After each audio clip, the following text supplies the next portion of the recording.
Bonsoir mesdames et messieurs, très ravi de vous retrouver pour une nouvelle édition de votre 19h15. Au sommet, Conseil des ministres du 19 mars 2025.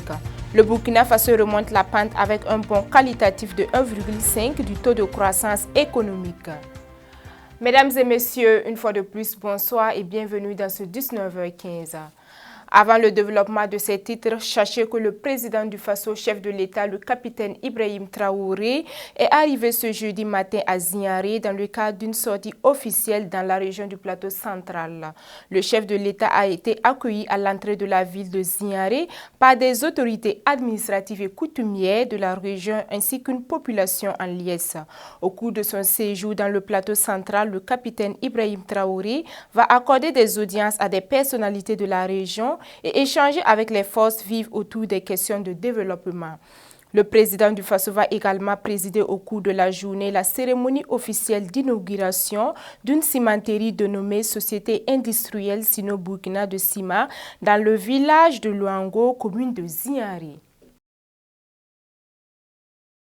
Conseil des ministres, le président du Faso, chef de l'État, le capitaine Ibrahim Traoré, a présidé ce mercredi 19 mars 2025 le Conseil des ministres.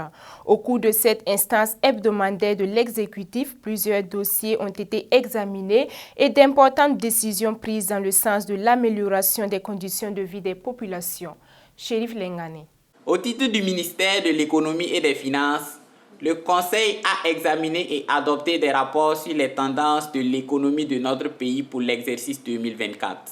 Selon le ministre Aboubakar Nakanabo, il y a des améliorations d'un certain nombre d'indicateurs liés à la croissance économique entre 2023 et 2024. Le Burkina Faso remonte la pente avec un bond qualitatif de 1,5.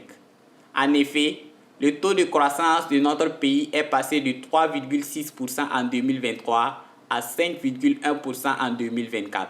En termes de perspective, en 2025, nous tablons sur un taux minimum de 5,6% et dans un scénario optimiste, nous pouvons aller à 6%.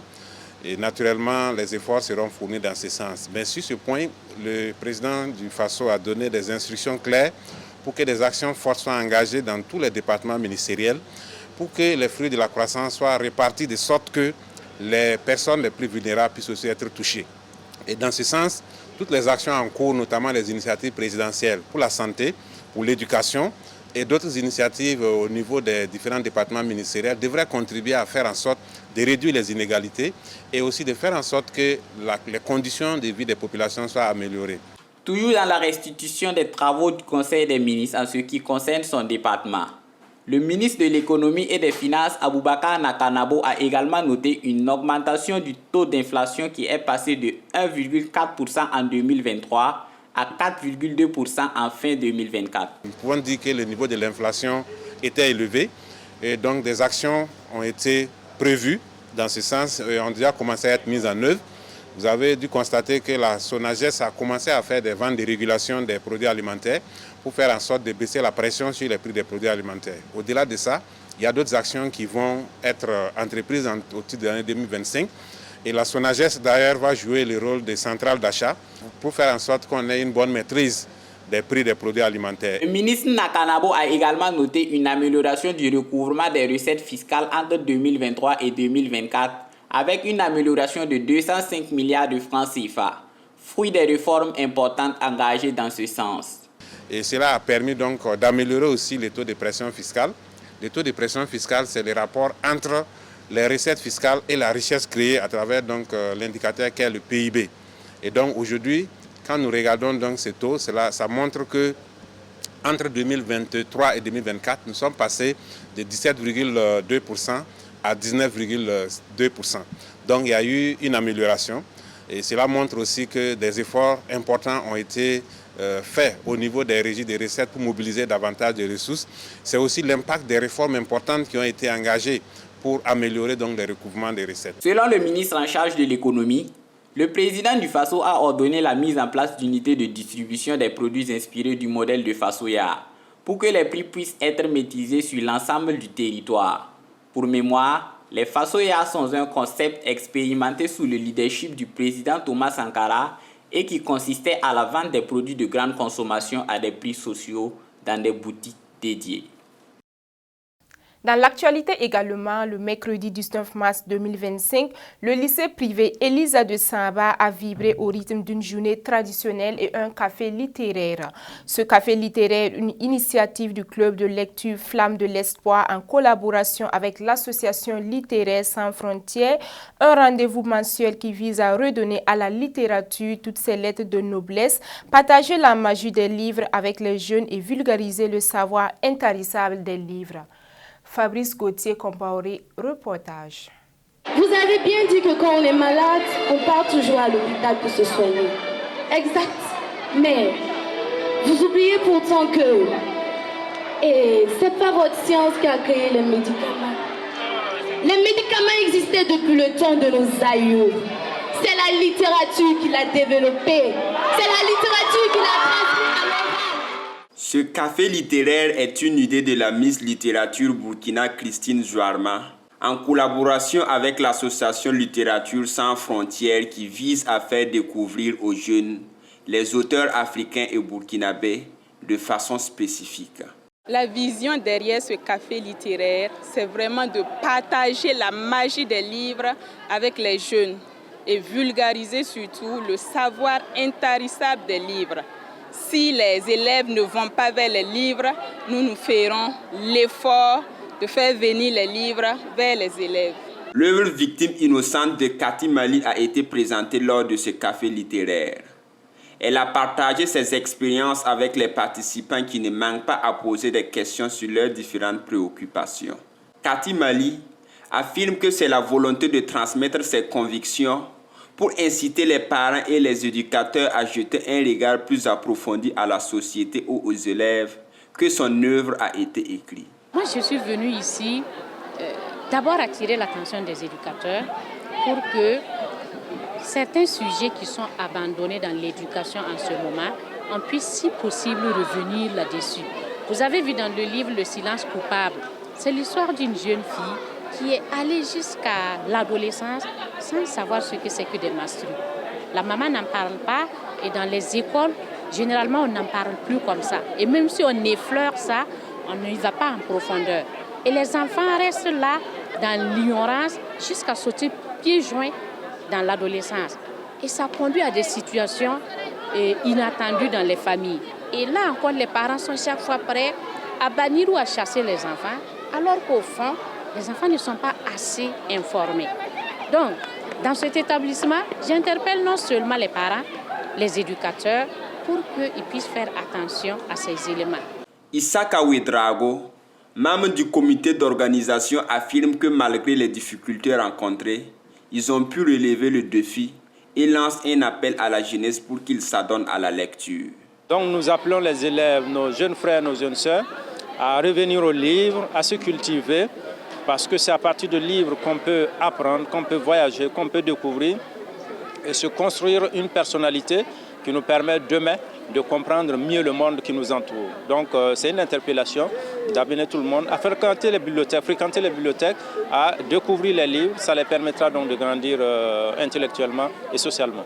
La naissance des cafés littéraires est partie d'un constat que les gens s'intéressent de moins en moins à la lecture et à la littérature. Même le choix des séries littéraires se fait parfois par contrainte et non par amour. De ce fait, la littérature fait face à tant de médisantes et pour y remédier et prouver à la population que la science et la littérature sont complémentaires, un débat littéraire avec pour thème « Faut-il privilégier la science ou les lettres pour le développement du Burkina Faso » a été l'objet de ce débat littéraire.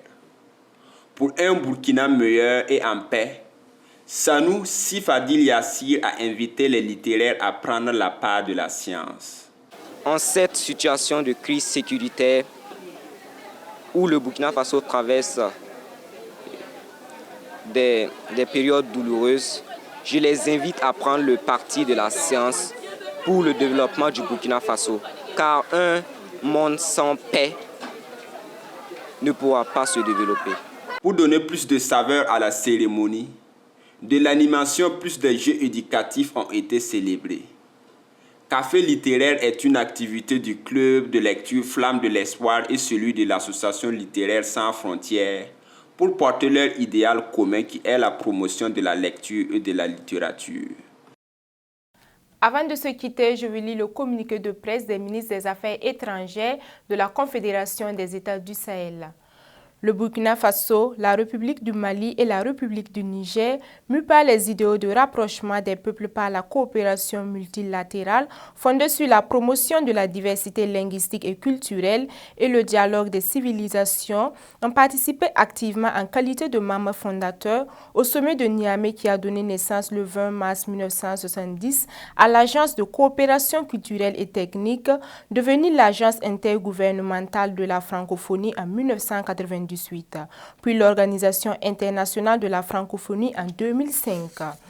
Pendant les 55 ans d'existence de la francophonie, ces trois pays qui forment aujourd'hui la Confédération des États du Sahel ont contribué inlassablement et de manière significative à la construction et au renforcement de cette organisation.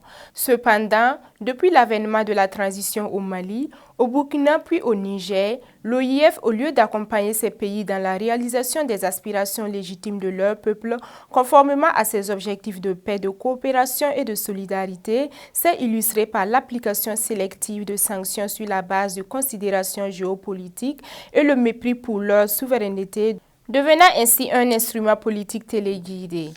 Face à cette attitude condescendante, leur Excellence le capitaine Ibrahim Traoré, le général d'armée Assimi Goïta et le général de brigade Abourahmane Tiani, respectivement chefs d'État du Burkina, du Mali et du Niger, fidèles aux aspirations profondes de leur peuple et résolus à défendre leurs intérêts légitimes, ont décidé en toute souveraineté du retrait des États membres de la Confédération de l'Organisation internationale de la francophonie. La décision de retrait a déjà fait l'objet de notifications par les États membres de la Confédération AES, conformément à l'article 10 de la Charte de l'Organisation internationale de la francophonie, fait à Ouagadougou, Bamako et à Niamey le 18 mars 2025. Mesdames et messieurs, c'est sur ce communiqué de presse que se referme ce 19h15. Merci de nous avoir suivis. On se donne rendez-vous demain pour une nouvelle édition. Prenez soin de vous et restez connectés sur toutes les plateformes de Zobré Web TV. Au revoir.